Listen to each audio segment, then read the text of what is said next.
Next in tech. The ultimate showdown of the iPhone 16 versus the Galaxy S25.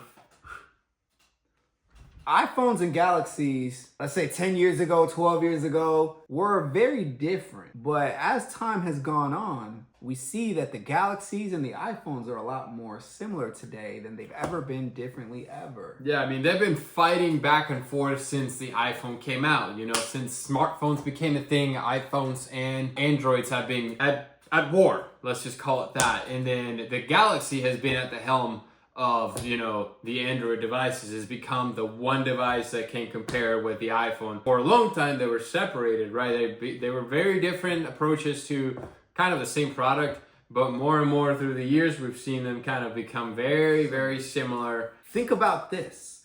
When the iPhone 7 was first announced, they removed the headphone jack in order to make the phone water resistant. Yeah. And Samsung was and sell more AirPods. Right. And Samsung was literally making fun of them during their announcements and whatnot on their phones. Also, Samsung used to make fun of iPhone for not having expendable storage.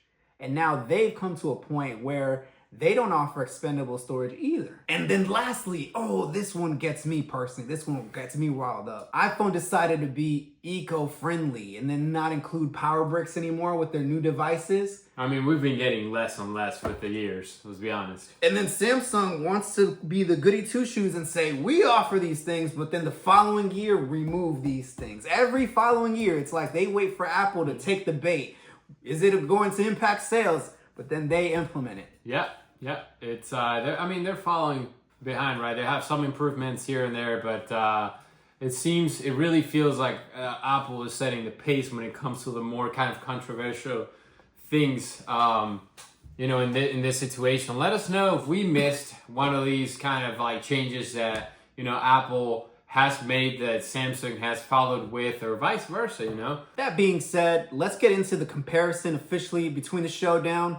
Let's start with things that are similar. Both got AI, right? So for Apple, you've got Apple Intelligence, leveraging Siri, and then with Samsung, you have Bixby, leveraging, AI capabilities at the same time. Another thing between the AI capabilities, just as a FYI, a lot of people tend to lean more towards Bixby, being that folks are saying that it's a lot more capable, but Apple Intelligence is still in its early phases, so who knows how much progress they'll make with that. They both have titanium designs, similar form factors. Let's be honest, like form factors for like your flagship smartphone hasn't changed much over the past few years, simply because, let's be honest, it just works, right? We used to call it the bar soap or the candy bar, right, type form factor, and it just simply works. It's the least cumbersome, it's the simplest design, so least likely to break.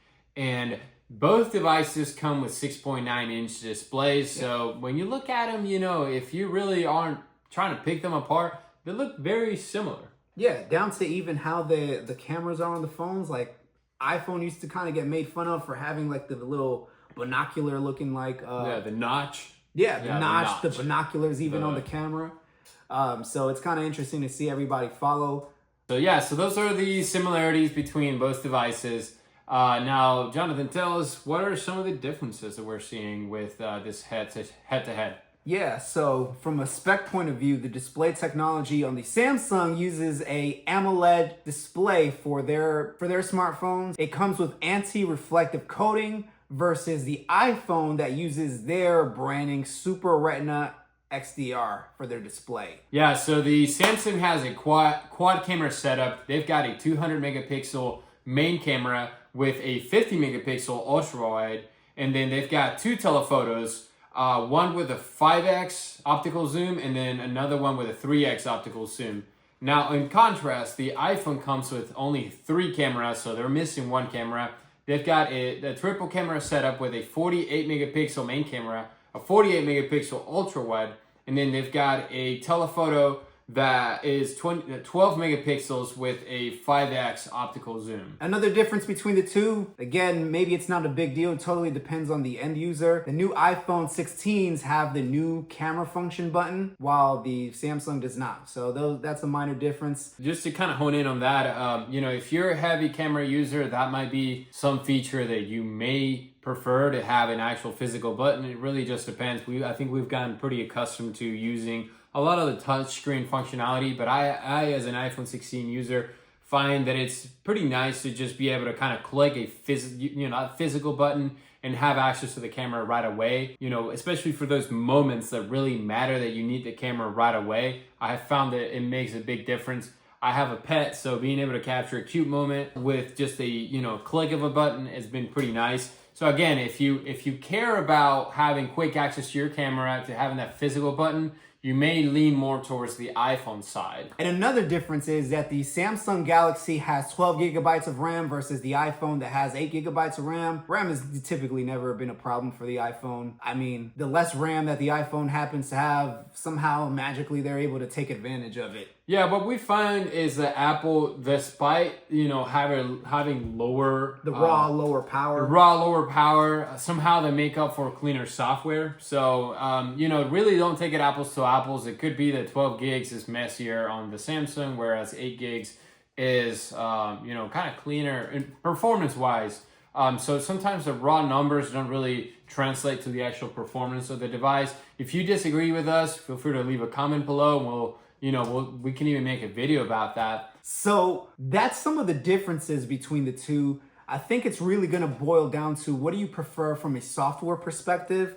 Granted, in today's realm, I mean, it's Android versus iOS, but these things are starting to become more and more similar. It really starts becoming more of, what do you prefer for your preferred platform? Now, honestly, most of us are going to be using the platforms that we've been using throughout years, because it's just comfortable. We go from product A to product B to product C, and it just flows. All my information transfers pretty smoothly, but it's really hard to say you go in a wrong path with either choice you go with. I'd say both of these are great phones. Would you happen to agree?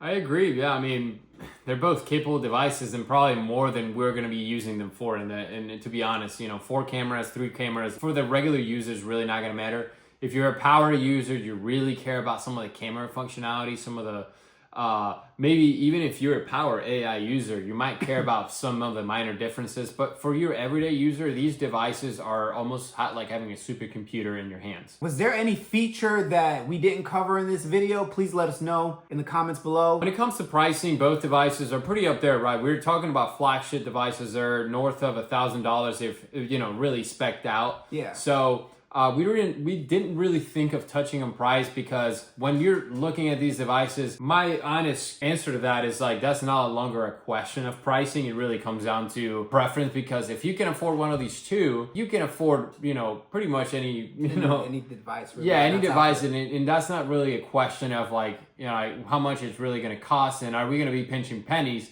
It's really going to come down to, what am I really getting out of this purchase? Now, your thoughts may differ, so let us know in the comments below what you think, and please like and subscribe.